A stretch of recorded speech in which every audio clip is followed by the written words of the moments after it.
बात करते हैं अडानी पर आरबीआई और एसबीआई के एक्शन की।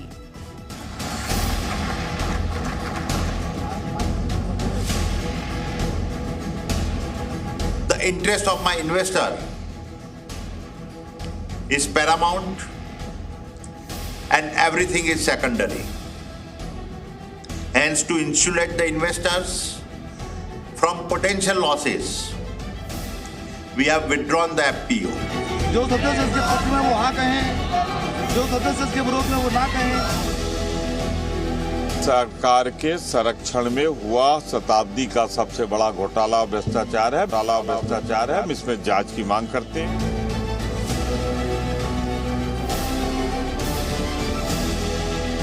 हमारे सरकार का लेना देना कुछ नहीं है, एब्सोल्युटली नो कनेक्शन। एंड राष्ट्रपति का अभिभाषण का चर्चा प्रायोरिटी रहता है। चर्चा शुरू करने के लिए जा रहे हैं तो उनके पास कुछ मुद्दा नहीं है। अभिभाषण पर चर्चा नहीं करना ये उचित नहीं है। बात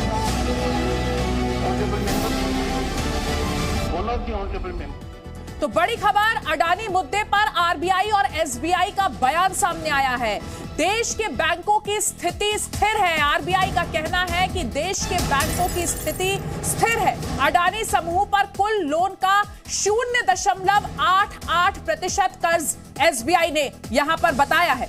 अडानी समूह पर 27,000 करोड़ का कर्ज है, ये एसबीआई की तरफ से साफ किया गया है। तो बैंकिंग सेक्टर से जुड़ी ये बड़ी खबर, अडानी मुद्दे को लेकर आरबीआई और एसबीआई का बयान आया है। आरबीआई ने यह साफ कर दिया है कि देश के बैंकों की स्थिति स्थिर है। जो मौजूदा स्थिति है बैंकों की वो स्थिर है, यह कहना है रिजर्व बैंक ऑफ इंडिया का।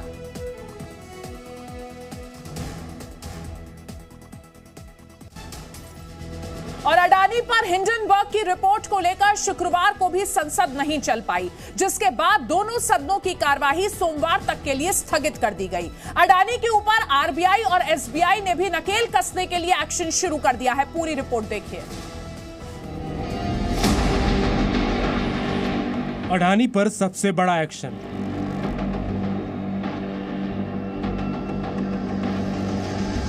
आरबीआई और एसबीआई ने मांगी रिपोर्ट। गौतम अडानी की मुश्किलें लगातार बढ़ती जा रही हैं। एनएसए ने अडानी ग्रुप की 3 कंपनियों के शेयरों को short term additional surveillance major पर डाल दिया था। इनमें ग्रुप की फ्लैगशिप कंपनी अडानी एंटरप्राइजेस भी शामिल है। बीएसई और एनएसई ने अडानी ग्रुप की जिन कंपनियों को एएसएम फ्रेमवर्क पर डाला है उनमें अडानी एंटरप्राइजेस तो है ही। इसके अलावा Adani ports and special economic zone और अंबुजा सीमेंट्स को शामिल किया गया है। संसद का बजट सत्र लगातार दूसरे दिन हंगामे की भेंट चढ़ गया। अडानी ग्रुप को लेकर हिंडनबर्ग की रिपोर्ट पर विपक्षी सांसद लगातार नारेबाजी करते रहे। उनकी मांग थी कि जेपीसी से पूरे मामले की जांच करवाई जाए। ये सरकार के संरक्षण में हुआ शताब्दी का सबसे बड़ा घोटाला भ्रष्टाचार है। हम इसमें जांच की मांग करते हैं। सरकार की तरफ से संसदीय कार्य मंत्री ने कहा कि अडानी ग्रुप के गिरते शेयर से सरकार का कोई लेना देना नहीं है। हमारे सरकार का लेना देना कुछ नहीं है, absolutely no connection. Adani group के द्वारा भारत की विभिन्न आर्थिक संस्थाओं से कर्ज लिया गया और उसी वजह से हमारी बहुत महत्वपूर्ण वित्तीय संस्थाएं हों, चाहे बैंक हों, एलआईसी हो, सब खतरे में पड़ गए। तो ये सारे देश के लोगों के लिए चिंता की बात है, गंभीर चिंता की बात है। अडानी ग्रुप विवाद के बीच आरबीआई ने कहा है कि अभी के आकलन के मुताबिक बैंकिंग सेक्टर स्थिर है, बैंकों के पास पर्याप्त पूंजी है। एसबीआई बैंक ने अडानी ग्रुप के लोन को लेकर किसी भी तरह की चिंता की बात नहीं कही है। इस बीच रेटिंग एजेंसी मूडीज ने दावा किया है कि शेयरों के दाम में गिरावट की वजह से अडानी ग्रुप की पूंजी जुटाने की क्षमता पर असर पड़ सकता है। हालांकि एक दूसरी रेटिंग एजेंसी फिच ने कहा है कि अडानी की कंपनियों को लेकर अभी उसकी रेटिंग प्रभावित नहीं होगी। और अब आपको समझाते हैं अडानी ग्रुप का नंबर गेम। तो 1988 में अडानी ग्रुप की शुरुआत हुई थी। आपको सिलसिलेवार तरीके से बता रहे हैं इस ग्रुप से जुड़ी तमाम डिटेल्स। 1988 में अडानी ग्रुप की शुरुआत हुई थी।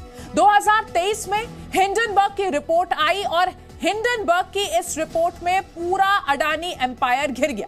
2 लाख करोड़ बैंक का कर्ज है अडानी पर। एक हफ्ते में नुकसान जो हुआ है वो करीब 9 लाख करोड़ का रहा है।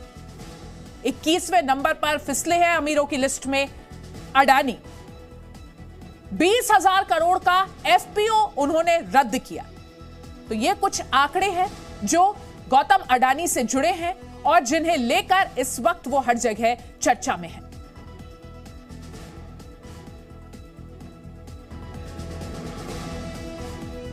और अडानी के पास किसका कितना पैसा है वो भी हम आपको बताते हैं। तो कुल कर्ज जो अडानी पर है वो 2 लाख करोड़ का है। तो जो कुल कर्ज है उनके ऊपर वो 2 लाख करोड़ का है। भारतीय बैंकों का जो कर्ज है वो एसबीआई का 21,000 करोड़ का है, पीएनबी का 7,000 करोड़ का है और अन्य बैंकों का 81.2 हजार करोड़ का है। ये फॉर्च्यून इंडिया की रिपोर्ट के मुताबिक कहा गया है।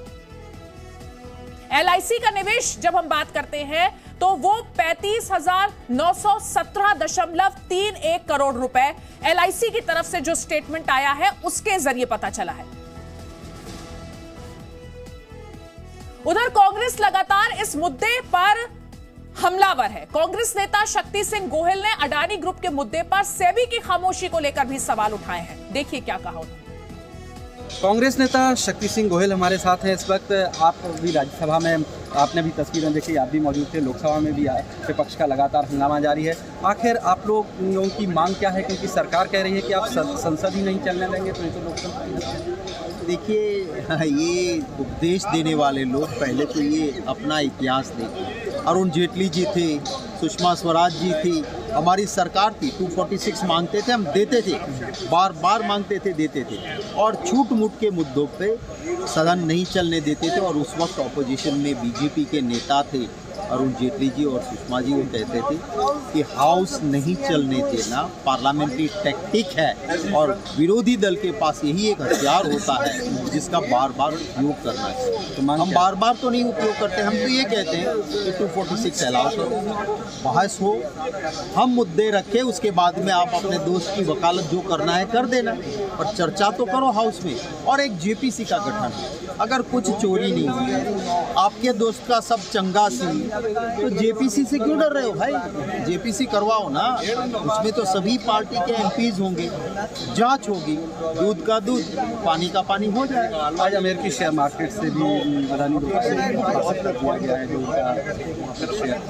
भारत में भी इसी तरह के संकेत मिल रहे हैं बीएसई और एनएसई में। किस तरह से पूरे इस मामले को देखते हैं? लगता है कि जनता का पैसा जो एलआईसी और एसबीआई में है उसका बड़ा नुकसान होने वाला और ऑलरेडी हो चुका। आप देखिए कि कितना शॉट डाउन हुआ 3 दिन में ही, कि लोगों के पैसे का बहुत बड़ा नुकसान है। और ऊपर से मैं तो सेबी को भी कहूँगा कि आप भी ये क्या कर रहे हैं?